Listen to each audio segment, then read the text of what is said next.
Morning guys, maana ni akong sibuyas guys nga gitanom. Ako alang ni siyang gi-eksperimentuhan guys, nitulok na jud siya, nagdahon na siya.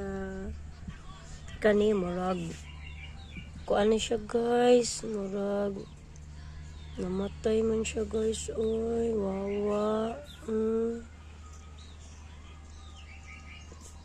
Pag hindi siya gwapo pagka turok niya guys, pero ibalik na to guys kay basig maturok pa siya. Okay na siya kani guys, nagawas na jud ang iyang isa ka guys. Kani okay sila guys, ug kani tulo nakasurvive. Pero kaning isa wala jud guys. Kani okay lang siya guys kay niturok na siya pod. Ano yan, mauna na siya akong sibuyas guys. Thank you!